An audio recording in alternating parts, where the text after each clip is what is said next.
हमारा बड़ा बेटा अतुल हमारे लिए मर चुका।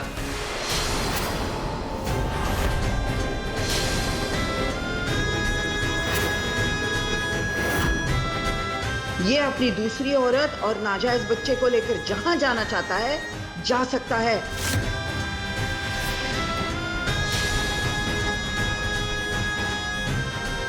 बता देना अपने बच्चे को उसका कोई परिवार नहीं है, वो नाजायज है।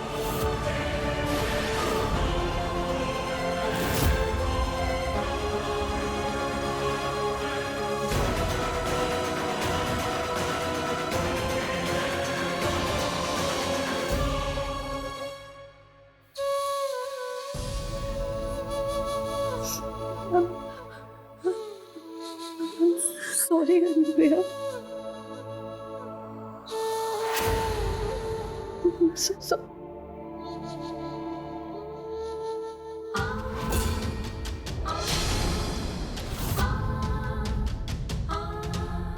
प्लीज माफ कर दो प्लीज। भगवान के लिए उसे अकेला छोड़ दो कल्याणी।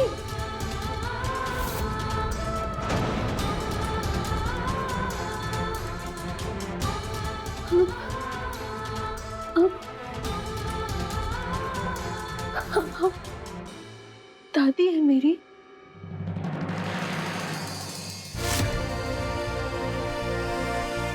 इतने सालों से मैं कितना गलत सोचती थी कि मेरी कोई फैमिली नहीं है। मेरी दादी अब दादाजी है मेरे।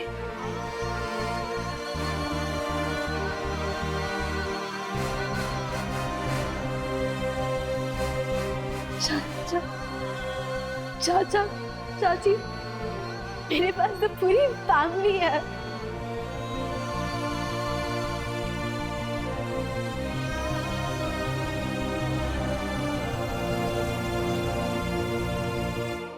लेकिन पता नहीं क्यों माधुरी और पापा ने इतने सालों तक ये बात मुझसे छुपा के क्यों रखी, जबकि मेरा पूरा परिवार मेरे साथ है।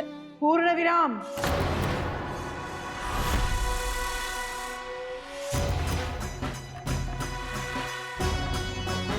हम तुमसे आखिरी बार कह रहे हैं, यहाँ कोई तुम्हारा अपना नहीं है। ये परिवार तुम्हारा अपना परिवार नहीं है।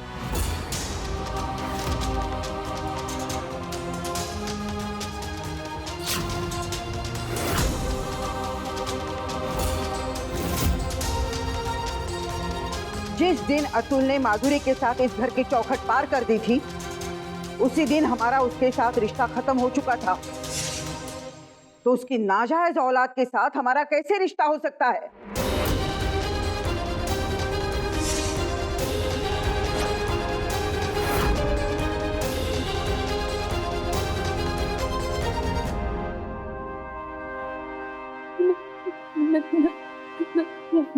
जायज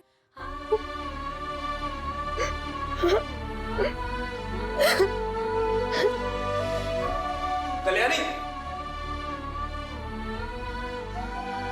कल्याणी, अपा, अपा, अपा, अपा, अपा, ठीक है ना? अपा, क्या हुआ?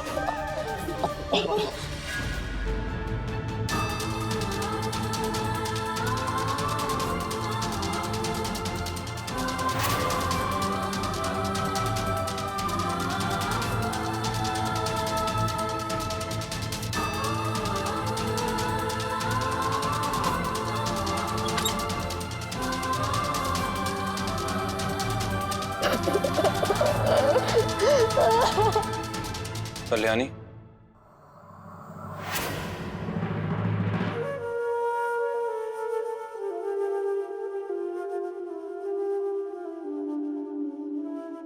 समझ में नहीं आ रहा कि क्या कहूं कल्याणी। मैं जानता हूं कि इस वक्त मेरी कही कोई बात तुम्हारा दर्द हल्का नहीं कर सकती। जो दर्द इतने सालों से अनुप्रिया सहती आ रही है, उस दर्द के सामने मेरा दर्द कुछ नहीं है। और ऊपर से मैंने उसको कितना परेशान किया। शायद इसी बात की सजा मिल रही है मुझे। इतने सालों से लगता था कि मेरी कोई फैमिली नहीं है, और आज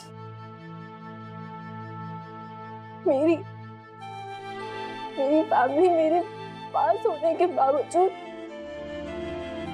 मुझे यहाँ से दूर जाना पड़ेगा, क्योंकि उनकी नजरों में मैं नाजायज हूँ। मेरे अपने घर वालों के दिल में मेरे लिए कोई जगह नहीं है।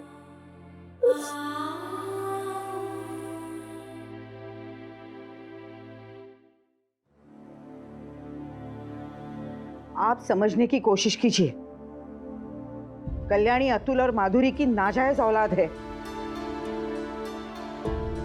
अपनी ही पोती को कोस रही हो अहिल्या। अरे ये तुम्हें हो क्या गया है? कल्याणी की रगों में भी तुम्हारा ही खून दौड़ रहा है। नहीं अप्पा, अप्पा आउसर बिल्कुल ठीक कह रही। अप्पा मैं नहीं चाहता कि कल्याणी इस घर में रहे और उसका बुरा असर मेरे बच्चों पर पड़े। विवेक, अब तो ये मौन व्रत ना बर्दाश्त से बाहर ही हो गया है। नल और गोदावरी की तरह कल्याणी भी हमारी पोती है। पर अप्पा कल्याणी अगर इस घर में आएगी तो इस जायदाद में अपना हिस्सा भी तो मांगेगी ना, हो कि नहीं? वाह बेटा वाह, कितनी छोटी सोच है तुम्हारी। ये घर मेरा और अहिल्या का है। ये जायदाद किसे देनी है इसका फैसला भी हम करेंगे। अब तसा नहीं अप्पा,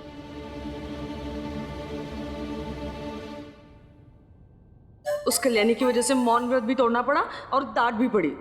कल्याणी के लिए ना हमारे घर में जगह है और ना ही हमारे दिल में।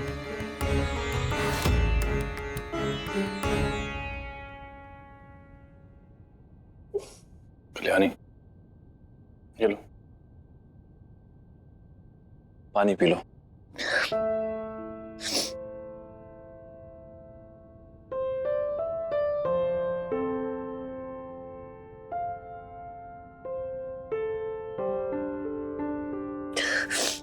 दोबारा कोशिश करो,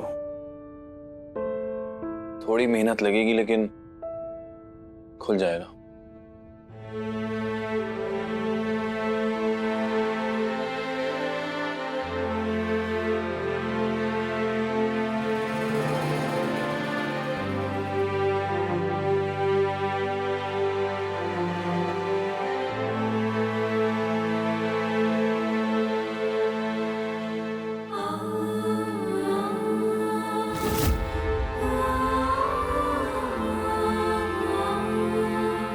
पी लो।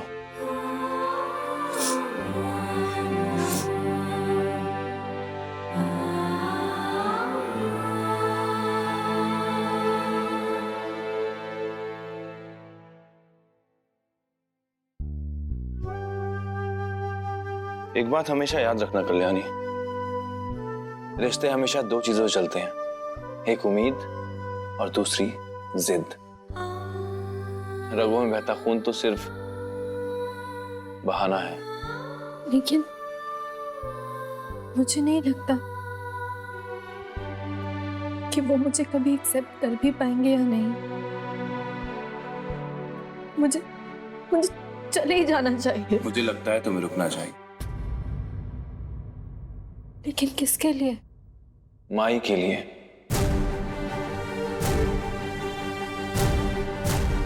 लेकिन अवसर, माई का क्या? माई को दोबारा इस घर में रहने की इजाजत अब दे कैसे सकती है? कुछ तो शर्म करो अपर्णा। अनुप्रिया अभी अभी मौत के मुंह से बाहर आई है और तुम भले ही उससे नफरत करो, लेकिन अनुप्रिया हमारी जिम्मेदारी है। वो कहीं नहीं जाएगी, वो यहीं इसी घर में रहेगी हमारे साथ। लेकिन अवसर, पूर्ण विराम।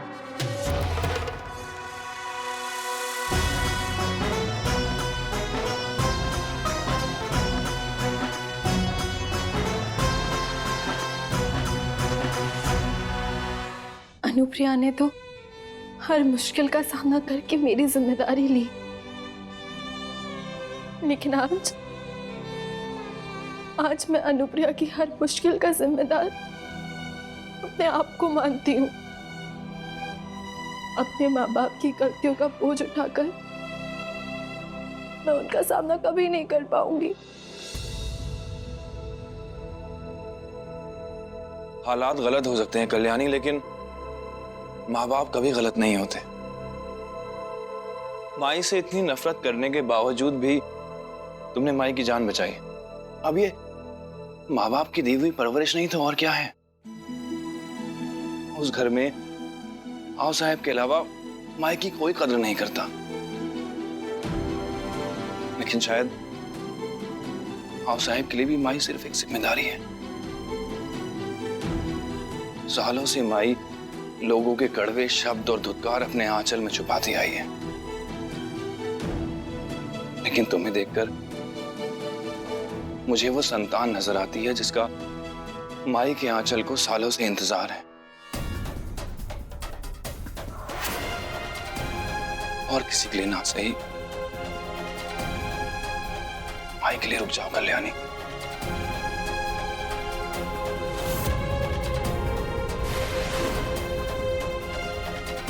लेकिन मुझे तो ये भी नहीं पता कि वो मुझे कभी माफ भी कर पाएंगे या नहीं।